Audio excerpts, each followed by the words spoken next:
یہ UPSC MPSC MBBS اور management وغیرہ کی جو بڑی بڑی باتیں ہیں کہ ہمارے بچے ایسے پڑھیں گے، ہم ان کو ایسے کریں گے، یہ باتیں چھوڑ دیجیے. ہم ان جھوپڑ پٹی پر متوجہ ہو جائیے جن کے بچے تعلیم سے، پرائمری ایجوکیشن سے محروم ہیں اور وہ مستحق ہیں ان پراپرٹیز کے. ہم جو یہاں پر کھڑے ہوئے ہیں، ہم ان 80% لوگوں کے درد کو لے کر کھڑے ہوئے ہیں. ان لوگوں کے، ان خواتین کو جب بھی ہم دیکھتے ہیں کہ مسجدوں کے سامنے، عالیشان مسجدوں کے سامنے وہ ہاتھ پھیلائے ہوئی کھڑی ہے، ہم ہمیشہ دیکھتے ہیں.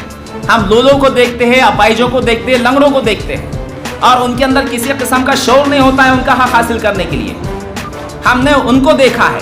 وہ تو مالک پروردگار کا کرم ہے کہ ان کو دیکھنے کے بعد اگر ہمارے دل میں ان کے تئیں ہمدردی پیدا ہوئی تو یہ ہم نے اپنے صاحب ایمان ہونے کی علامت سمجھنا چاہیے.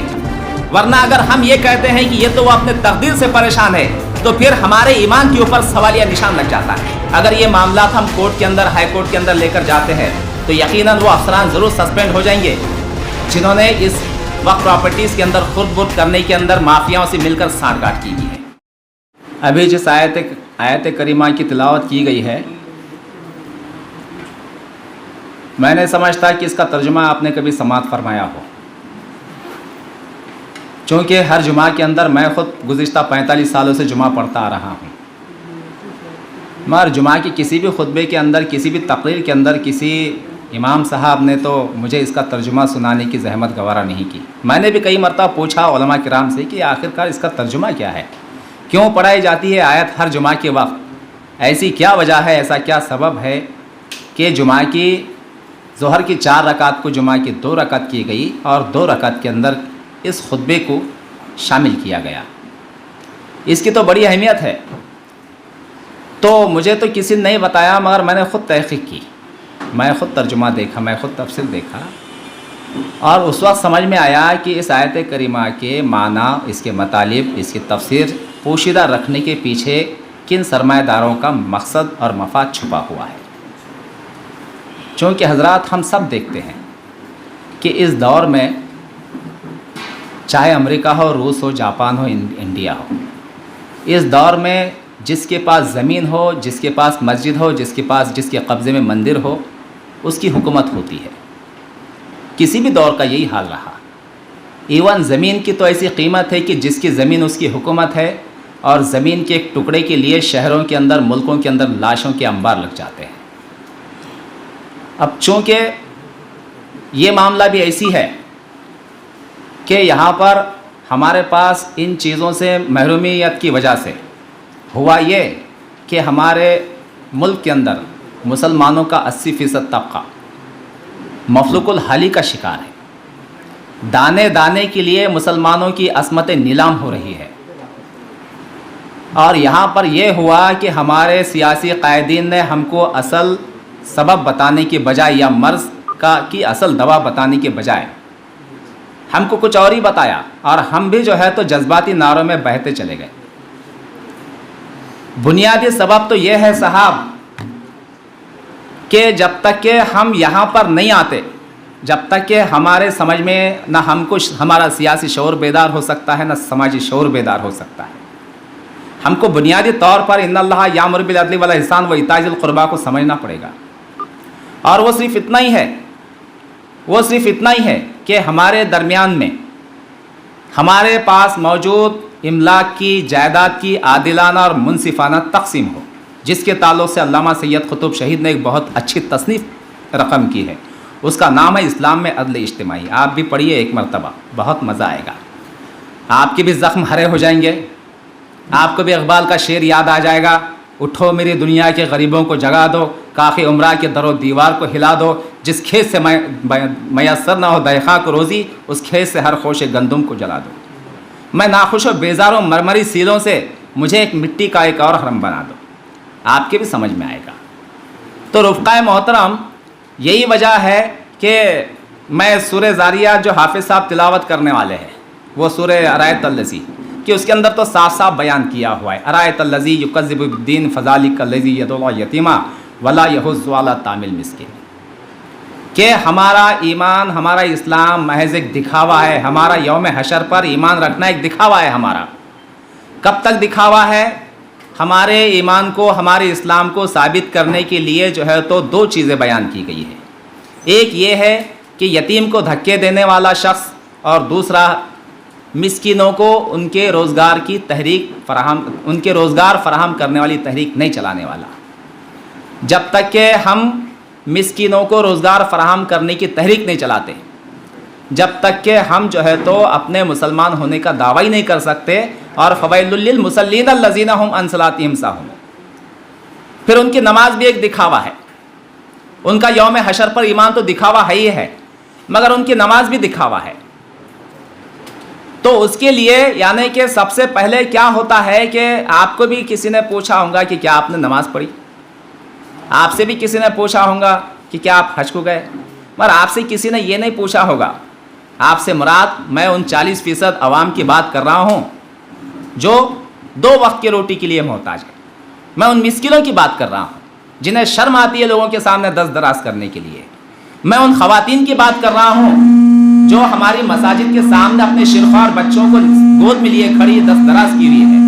میں ان کی بات کر رہا ہوں. ہم سے مراد ہم تو بہت باشعور ہے، ہمارا مسئلہ کچھ بھی نہیں ہے، مگر ان لوگوں کی بات کر رہا ہوں جنہیں اپنے حقوق کا آج بھی شعور نہیں ہے، جن کو معلوم نہیں ہے کہ ہمارا حق کیا ہے، اور وہ بیچارے خوش ہے، بس اپنے تقدیر پر بھروسہ کر کے خوش ہے. تو میں ان کی بات کر رہا ہوں. تو ان کے لیے جب تک کہ ہم روزگار فراہم کرنے کی کوشش نہیں کرتے، جب تک کہ ہمارا مسلمان ہونے کا دعویٰ ہی جھوٹا ہے. یہ سورہ زاریات کی آیت ہے، وہ ارایت الذی کی آیت ہے.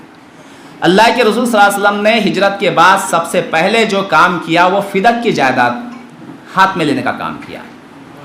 جائیداد فدق اسلامی تاریخ کا سب سے پہلا وقف ہے، اور اس جائیداد فدق کے حصے کے اندر آپ صلی اللہ علیہ وسلم نے خود یہ فرمایا کہ اس کے اندر بھی انہی لوگوں کا حق ہے جن کا حق زکوٰۃ میں ہے. زکوٰۃ کے جو مستحقین ہیں وہی مستحقین جائیداد فدق کے اندر بھی ہوں گے، اس وقف پراپرٹی کے اندر بھی ہوں گے. مسکین ہے، اس کے اندر بیوہ ہے، یتیم ہے، فقراء ہے، مہاجرین ہے، ابن السبیل ہے، یہ سارے کے سارے وہ لوگ جو زکوٰۃ کے مستحق ہیں، وہی لوگ جو ہے تو اس وقف جائیداد کے مستحق ہوں گے، اور انہی کے لیے یہ پاکیزہ مال استعمال ہوگا. یہ تاریخ اسلام کا سب سے پہلا وقف جائیداد کا مسئلہ، یہ فقہی مسئلہ ہے. تو ہمارے پاس جو ہے تو اس معاملے میں بہت ہی کم شعور ہے، اور ہمارے لوگوں کو کچھ بھی معلوم نہیں ہے. آج بھی ہمارے اسلاف نے، ہمارے پرخوں نے بہت لمبی چوڑی جائیدادیں ہمارے لیے چھوڑ کر گئی ہوئی ہیں. لاکھوں ایکڑ زمینات ہے صاحب، لاکھوں ایکڑ، اور وہ اربوں خربوں کی املاک ہے. وہ ان املاک کے اوپر کچھ سرکاری قبضے بھی ہیں، ان املاک کے اوپر کچھ لینڈ مافیاؤں کے بھی قبضے ہیں. ان املاک پر قبضے کرنے کے لیے منسلکہ محکمات کے ڈپارٹمنٹس کے افسران کو ہاتھ میں لے کر کس انداز میں district magistrate, S L R اور سٹی سروے افسران نے کس انداز میں سانٹھ گانٹھ کر کے ریکارڈ خراب کر دیے، ریکارڈ سے اوقاف پراپرٹیز کے نام ختم کر دیے، وہ ساری کی ساری کہانیاں ہمارے سامنے آج موجود ہیں. تو ہمارے پاس یہ چھوڑ دیجیے آپ، یہ U P S C, M P S C, M B B S اور مینجمنٹ وغیرہ کی جو بڑی بڑی باتیں ہیں کہ ہمارے بچے ایسے پڑھیں گے، ہم ان کو ایسے کریں گے، یہ باتیں چھوڑ دیجیے. ہم ان جھوپڑ پٹی پر متوجہ ہو جائیے جن کے بچے تعلیم سے، پرائمری ایجوکیشن سے محروم ہیں اور وہ مستحق ہیں ان پراپرٹیز کے. یہاں پر آئیے آپ بنیادی مرض کے، یعنی کہ ایک دم جو بنیاد ہے مرض کی، ام الامراض پر آئیے آپ اوپر مت جائیے. ابھی وہ بہت ساری باتیں ہیں، وہ ہوتے رہیں گے، M P S C, U P S C, مگر ابھی ہمارے جو ہے نا تو روزگار کا مسئلہ دیکھیے، ہمارے پرائمری تعلیم کا، پرائمری ایجوکیشن کا، بنیادی چیزوں کا مسئلہ دیکھیے. اور اس کے واسطے ہمارے پاس بہت کچھ ہے. آج ہمارے پاس اتنا ہے کہ ہم کو سلیقے سے تھوڑا سا کام کرنے کی ضرورت ہے. ہم ساری کے، میں آپ کو یقین کے ساتھ بتاتا ہوں، ہم نے جو کاروائیاں کی ہوئی ہے اس کے اندر ہم کو جو کامیابیاں ملی نا، ان کامیابی کی بنیاد پر میں آپ کو یقین کے ساتھ بتاتا ہوں، یقین دہانی کراتا ہوں کہ آپ اگر اس انداز کی کارروائی کرتے ہیں تو آپ کو 100% کامیابی ملنے کی انشاءاللہ گارنٹی میں دیتا ہوں. شرط یہ ہے کہ آپ نے ان طریقوں کا استعمال کرنا. یہ پراپرٹیز ہمارے ہاتھ میں آ سکتی ہے. ہمارے ہاتھ سے مراد ہمارے ہاتھ میں نہیں، ہمارے ہاتھ سے مراد وقف کی پراپرٹیز ہے وقف کو مل سکتی ہے، اور ان پراپرٹی کا استعمال ہمارے معاشرے کی اسٹیبلشمنٹ کے لیے کیا جا سکتا ہے، بہتر انداز میں کیا جا سکتا ہے۔ اس کے لیے ہم نے رائٹ ٹو انفارمیشن کا استعمال کیا ہے، اس کے اندر ہم نے بہت سارے دوسرے قانونی ذرائع کا استعمال کیا ہے، اس میں ہم کو تقریباً 80% کامیابی ملی ہے۔ اس کے اندر ہم نے بڑے بڑے افسران کے اوپر جرمانے بھی عائد کیے ہیں، ان کے نوکریوں کے اوپر سوالیہ نشان بھی کھڑے ہو چکے ہیں۔ اگر یہ معاملات ہم کورٹ کے اندر، ہائی کورٹ کے اندر لے کر جاتے ہیں تو یقیناً وہ افسران ضرور سسپینڈ ہو جائیں گے جنہوں نے اس وقف پراپرٹیز کے اندر خرد برد کرنے کے اندر مافیاؤں سے مل کر سانٹھ گانٹھ کی ہوئی ہے۔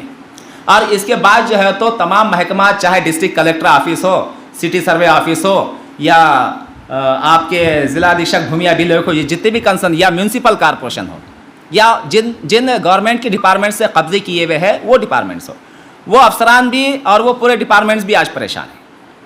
وہ سوچنے پر مجبور ہے کہ اگر ہم نے اب آئندہ اس معاملے میں ایک قلم بھی اٹھایا تو ہماری نوکریوں پر تو باری آنے والی ہے، ہماری نوکریوں پر تو باری آنے ہی والی ہے، ہمارے سسپینڈ ہونے کے بھی امکانات ہے، اور اس کے علاوہ ہمارے اوپر یہ انکوائری بھی بیٹھ سکتی ہے۔ انکوائری بیٹھنے کے بعد جو ہے تو ہم کو جیل میں بھی جانا پڑ سکتا ہے۔ اس بات کا تو یقین ہوا، آج بھی میونسپل کارپوریشن کا پورا انکروچمنٹ ڈپارٹمنٹ بہت پریشان ہو چکا ہے، ڈسٹرکٹ کلیکٹر آفس پریشان ہو چکا ہے، تحصیل آفس پریشان ہو چکا ہے، SLR پریشان ہو چکا ہے۔ تو میں آپ سے یہی گزارش کرتا ہوں کہ ہمارے معاشرے کے اسٹیبلشمنٹ کے لیے اگر ہم سلیقے سے کام کرتے، رائٹ ٹو انفارمیشن کے طریقے سے کام کر سکتے ہیں، تو ہمارے ہاتھ میں یہ املاک آ سکتی ہیں، اور ہم کو صرف تقریر سن کر جانا ہے پراپرٹیز کے تعلق سے، تو اس سے کچھ بھی ہونے والا نہیں ہے۔ اس کے واسطے ہم کو یہاں پر، آپ نے خود دیکھا ہوگا کہ ہم نے یہاں پر وہ کوئی رسم ادا نہیں کی، گل پوشیوں کی کوئی رسم ادا نہیں کی، یہاں پر ہم نے کسی کے استقبال کی کوئی رسم ادا نہیں کی۔ کیوں؟ تو اس وقت یہ رسومات ادا کرنے کا قطعی وقت نہیں، اس وقت قیامت خیز منظر ہے، نفسا نفسی کا عالم ہے، بھائی بھائی کا دشمن ہو چکا ہے، باپ بیٹی کے خون کا پیاسا ہوا ہے، یہاں پر کوئی کسی کا نہیں رہا۔ ہم جو یہاں پر کھڑے ہوئے ہیں، ہم ان 80% لوگوں کے درد کو لے کر کھڑے ہوئے ہیں، ان لوگوں کے، ان خواتین کو جب بھی ہم دیکھتے ہیں کہ مسجدوں کے سامنے، عالیشان مسجدوں کے سامنے وہ ہاتھ پھیلائے ہوئی کھڑی ہے، ہم ہمیشہ دیکھتے ہیں، ہم لولوں کو دیکھتے ہیں، اپائجوں کو دیکھتے ہیں، لنگڑوں کو دیکھتے ہیں، اور ان کے اندر کسی قسم کا شور نہیں ہوتا ہے ان کا حق حاصل کرنے کے لیے۔ ہم نے ان کو دیکھا ہے، وہ تو مالک پروردگار کا کرم ہے کہ ان کو دیکھنے کے بعد اگر ہمارے دل میں ان کے تئیں ہمدردی پیدا ہوئی تو یہ ہم نے اپنے صاحب ایمان ہونے کی علامت سمجھنا چاہیے، ورنہ اگر ہم یہ کہتے ہیں کہ یہ تو وہ اپنے تقدیر سے پریشان ہے تو پھر ہمارے ایمان کے اوپر سوالیہ نشان لگ جاتا ہے۔ وہی ابھی سورہ آیت الذی کے اندر جو فرمایا گیا ہے، یہی فرمایا گیا ہے، اور یہی جمعہ کے اندر بار بار آپ کو ہر ہفتے یاد دلایا جاتا ہے۔